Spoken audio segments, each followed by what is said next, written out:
Hartpury RFC are busily preparing, on and off the pitch, for one of their biggest ever days when the club hosts Champions-elect Bristol Rugby at the Gillman's ground this coming Saturday, 3 p.m. The crowd promises to be the largest ever seen as the ground, with temporary seating being erected to accommodate supporters of both teams, in what should be a party atmosphere. Both sides have something to celebrate from the season. Bristol, obviously, their immediate return to the Aviva Premiership, while Hartpury will be able to reflect on a job well done in their first ever Green King IPA Championship campaign. Converting a few of those last gasp defeats into more positive results would have seen the red. The home side will certainly want to finish the campaign on a high, and what better opportunity than to have a crack at the side that, one game apart, have carried all before them this term.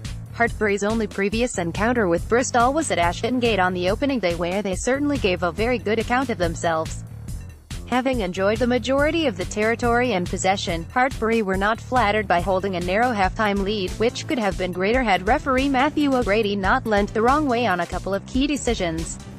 Bristol eventually established some control after the break to take the game 26-15, but Hartpury had done plenty to announce themselves in the second tier.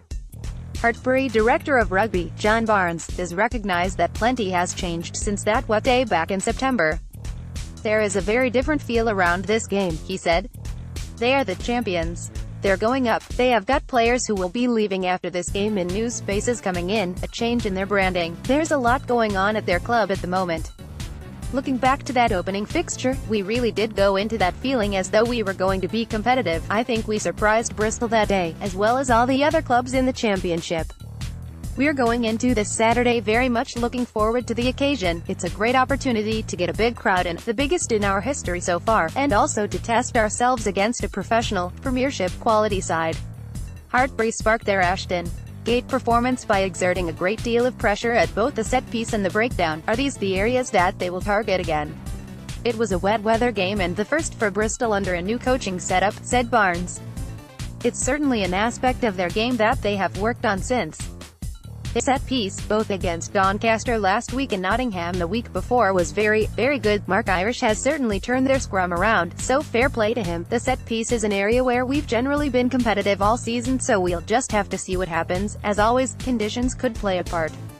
Hartpury come into the game with a largely clean bill of health. Matt Gilbert will not feature again until next season, but Steve Leonard, yet to appear at the Gillman's ground in a year almost completely written off by injury, is expected to be available.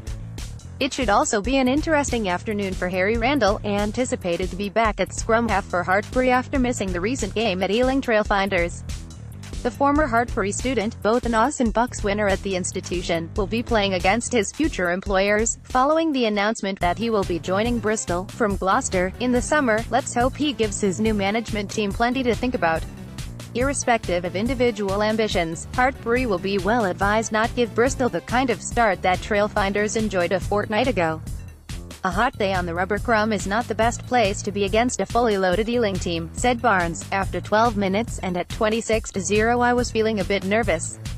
But once we got hold of the ball and kept it, we were able to put them under a bit of pressure. We got the score back to 33-29, before a couple of silly mistakes allowed them to pull away again. I was really pleased with the way that the guys fought back after a rough start. We'll need to be defending better than that next season, but there was absolutely nothing wrong with the attitude."